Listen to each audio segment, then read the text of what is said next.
It's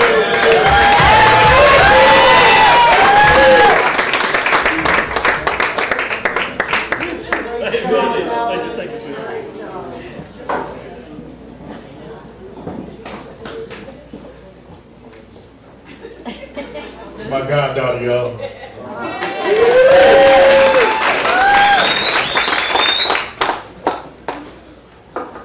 One more time for Alan Blackman.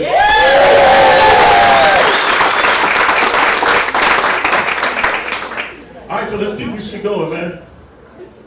This next comedian.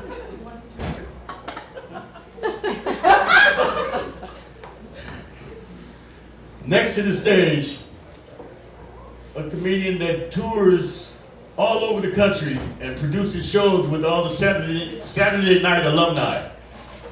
Ladies and gentlemen, Mr. Greg Baldwin.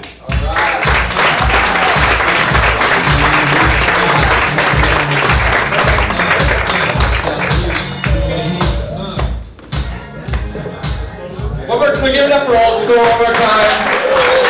And one more time for the birthday boy, Alan. Let's go. You guys doing good? Yeah. Nice. I'm doing pretty good. I recently quit smoking. Crystal meth.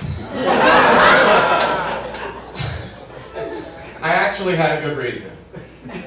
I was fat. And I used it to lose weight, and it worked, guys. I lost 40 pounds. Thank you. In 2 weeks. I also lost my job, my 401k, and 3 teeth I lost. But it's all good. On Valentine's Day, I recently celebrated 17 years clean and sober. Nothing says you're a loser like getting sober on Valentine's Day, huh? But it's all good. I got a second chance in life, and I'm super grateful, man. I started dating in early sobriety, probably a little too soon because I hadn't got my teeth fixed yet. And I would go on these first dates, and I'd be so embarrassed. I'd be like, "Yeah, it's really great to meet you." They'd be like, "Why are you talking like that?" I'm like, "I got real bad teeth." And they'd be like, "Let me see." And I'd be like. They'd be like, I'd like run out of Starbucks. But on my third eHarmony date, I met Nicole, and she was beautiful, and she was a dentist. True story. It's a true story. And I knew it was gonna be great because the first time I smiled, I was like, "Hey." She's like, "Oh my God, your teeth are a mess." I think it turned her on, actually. She had some weird dental fetish thing or something. And we hit it off, we started dating, it was incredible, and after about 6 months, she's like, "Hey, do you want me to work on your teeth?" And I'm like, "Sure." So she was, oh my God, she was so amazing. I would go sit in her dentist chair, and she would hide the Novocaine needle behind her back, right? And she would sneak it around and like do this little wiggle lip thing where I could barely feel the pinch of the needle. And I'm like, oh my God, I am so in love. But we started having relationship problems. She started making me brush my teeth 5 times a day, floss after every meal, and then she told me that I had to quit drinking coffee. Yeah, that's what I said. Wow. I was like, okay, this relationship is over. But I hung in there for an extra 1.5 years. So I still needed 2 root canals and a bridge. And then she finished my teeth, she dumped me, and she hit me with an $18,000 bill. Which I paid it, but it was worth it because I got a new set of teeth, so. I threw out my back a couple weeks ago, so I'm on Tinder looking for a chiropractor.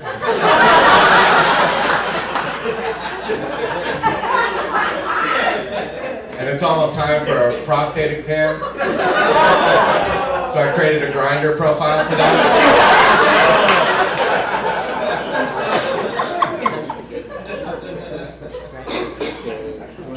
Man, people are cruel on the internet, man. People are mean, right? I've been getting a lot of comments on my videos now. This one guy said, "Greg looks like the disabled dude that bags my groceries." I'm like, fuck, man. I gotta find a new job.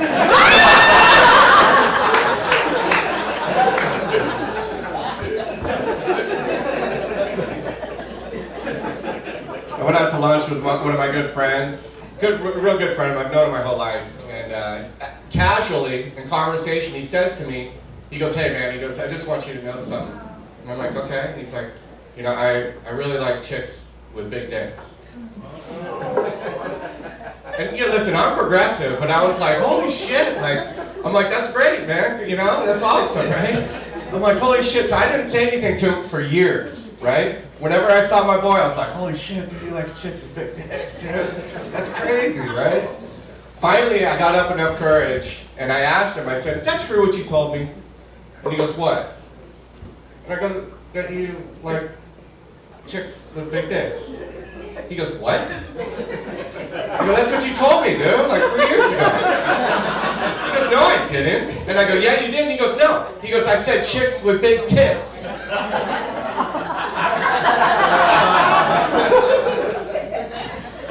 I'm like, oh my God, thank God I said something.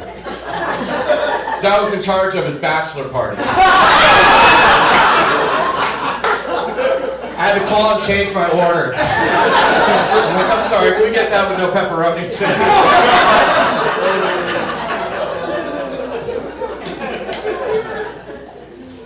Man, I've been getting hit up with these scammers.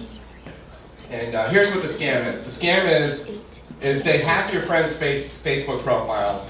They send you a message acting like they know you, and then they try to convince you to send them money, right? So I'm a comedian, right? So I fuck with them. Right? So what I do is I try to get them to say or commit to the most insane, crazy, wild things I can come up with. And I've done it a bunch of times, but I'm going to read you guys. I screenshotted my favorite one. I'm going to read it to you guys. So I have this friend, his name's David, and I've known him since kindergarten. And he sends me a message on Messenger. He says, "Hello." I'm like, "Hey." He's like, "How are you doing?" I'm like, okay, this is not David. David would have been like, "What's up, pencil dick?"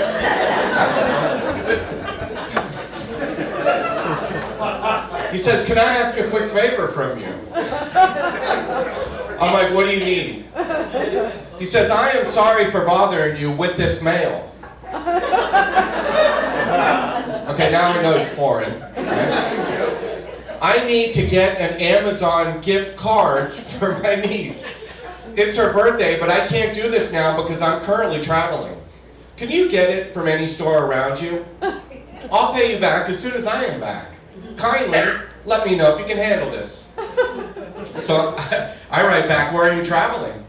He's like, "I'm traveling to Miami, Florida." Then I'm like, "Then where do you want me to send the cards?" He goes, "You can send me here." Then he says, "Text me here." I'm like, "Text you what?"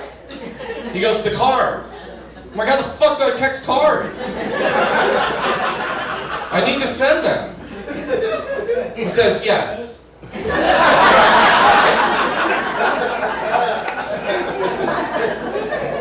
Okay, I'm confused.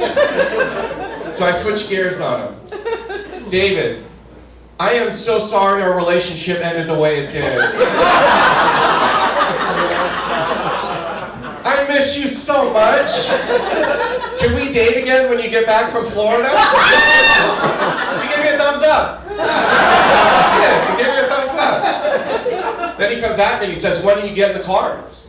I reply, "Do you miss my body?" He says, "No. Stop asking me that. Are you ready to help me out? David, we always had such amazing sex. I want you to tell me how much you miss my body. Then I will send the cards." He disappears for like 10 minutes. I'm like, fuck, I lost him. I was too aggressive. So I go in for the close. "Look, David, if you don't care about me, then why should I send you money? I love your nieces. They deserve the best." He replies, "I miss your body."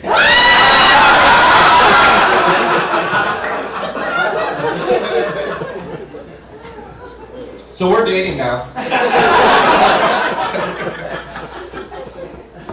I'm gonna tell you, oh God. I'm gonna tell you guys my deepest, darkest secret. It's the one thing I swore I would never tell another human being, and I would appreciate it if we keep it in this room. When I was 9 years old, I spent the night at my best friend Daryl Wood's house. And we slept in the same bed together. Uh-oh, who said that?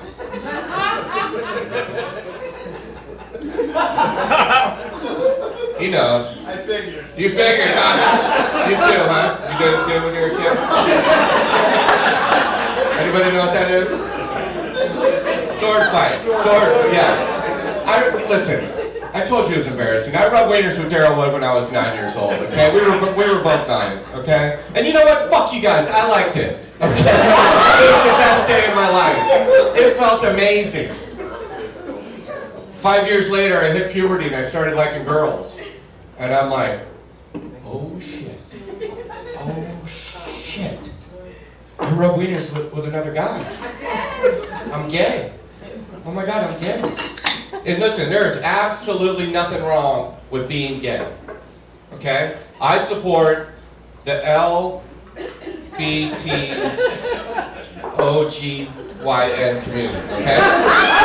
There is nothing wrong with being gay. But I don't care if you're straight or if you're gay, kids are cruel. And if they found out that I rubbed wieners with Daryl Wood when I was 9 years old, my life was over. I was deathly afraid. So you know what I did? Anybody have any guesses? Killed Daryl? Who said that? You? No? Is that what you did to your guy? You fucking killed her. We got a murder in the house. No. Any other guesses? Drugs, guys. God damn it, drugs. I told you at the beginning, why do you think I'm a drug addict? It's because I'm a straight guy that rubbed wieners with his best friend when he was 9 years old. That's why. And it took about 1,000 hits of ecstasy, 2 pounds of cocaine, and smoking weed every single day of my life to suppress the memory of rubbing wood with Daryl Wood when I was 9 years old. It was gone forever. I could not remember it. Guess who reaches out to me 4 years ago?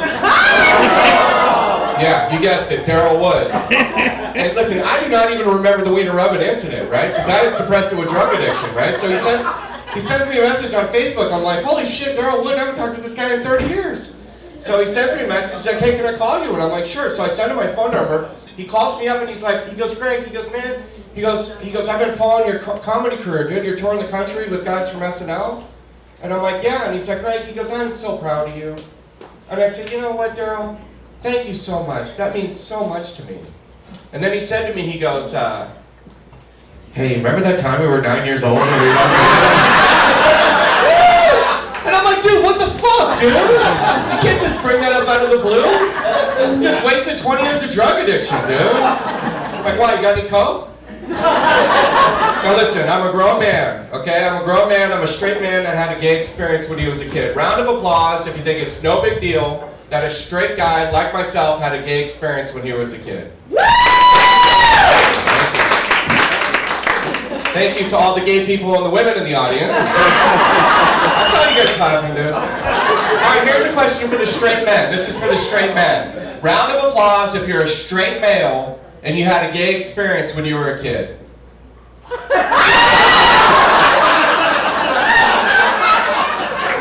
You just looked at me like, back the fuck off, motherfucker. I know you're out there. You know why? Because there's an official study done that said 7 out of 10 males have had a gay experience. 7 out of 10. Look to your left and look to your right. One of you guys rub wieners with another guy. And by the looks of you, I think it was these two together, actually. And you know how else I know? Because it never fails. After every show, never fails. There's always some guy that comes up to me and he's like, can I talk to you for a second? I'm like, yeah. He's like, hey, I rub wieners with my friend too. I'm like, I'll talk to you after the show, bro.